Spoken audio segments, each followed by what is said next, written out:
এখন তুমি আমার চাহিদা পূর্ণ করে যাবে, তার আগে নড়তে পাবা না। তুমি দেখি তুমি কেমন করে নড়ো। 3 বার গেছি তো চাহিদা পূর্ণ হয় না। না, এত লাগে তোমার? আমার 10 বার লাগবে। আচ্ছা, তা আমার মধ্যে কি এমন জিনিস পাইলা যে আমার ছাড়া কিছু বুঝো না? কি এমন পাবো? তোমার মেশিন ভালো, তুমি ভালো কাজ করতে পারো। ইদানিং থেকে কেন জানি তুমি ভীমরতি তোমার রোগ ধরছে। আমি তো আগের মতো করে তোমাকে কাছে পাই না। কেন? কিসের জন্য আগের মতো করে তোমাকে পাই না? তাহলে এক কাম করি, এই মেশিন কেমন হাওলাত দিয়ে দেয়। ও, ঘরে বউ আছে 2-2টা, তারপর আমার সাথে পরক্রিয়া প্রেম করো, আরো তোমার লাগবে নাকি? না, হাওলাত দিয়ে দে। হুম, এই জিনিসটা থাকলে তো ভেজাল, এই জিনিসটা খুইলা থুয়ে দেয়। তোমাদের মতো ছেলের ওই জিনিসটা না থাকলে কোনো দামই থাকতো না। আমার একটা দাদু আছে বুঝছো, দাদু বলে এই জিনিসটা কিনবো। তুমি যদি কো ওই দাদুর এই জিনিসটা দিয়ে দেয়। আমি অত কিছু বুঝি না, আমি অত কিছু বুঝি না।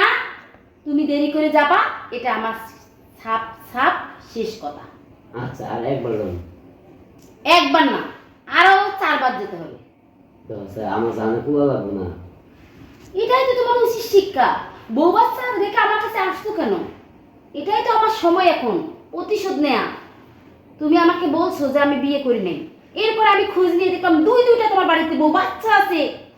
আমি একটা কথা কই, কও। আমি তো মানুষ না, তুমি আচ্ছা, তুমি দেখো তো আমার কাছে কি নেই?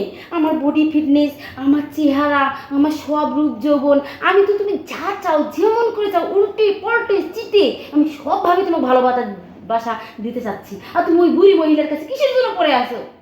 বুঝতে পারছি। অন শুনো, তোমার কাছে 3 বার যাওয়ার পরে আমার অবস্থা পুরো টাইট, মানে কি জানো, ডিমের কুসুম আইলে গেছে, মানে শুইলে গেছে। 10 দিন ধরে যখন বউয়ের কাছে ছিলাম, আমি যখন যৌবন জ্বালায় ছটপট করছিলাম, তখন তো আমার দিকে ফিরেও তাকাওনি। তখন তো এই অজুহাত দিছিল, আমি না অসুস্থ, আমার এই কাজ আছে, আমার ও কাজ আছে। শুধু সারাক্ষণ তো অজুহাতে দিয়ে গেছো। আমার মাথা গরম করো না। আমার কিন্তু সারা শরীরে যে জ্বলতেছে, সারা শরীর কিন্তু। অন কি যে সকালে আমি তো আবার সারা শুরু করবো। এখন তুমি আমার পরিপূর্ণ পুরা টাইমটা, রাতটাই, দুপুরটা দিয়ে তারপরে তুমি চলে যাওয়া, তার আগে না।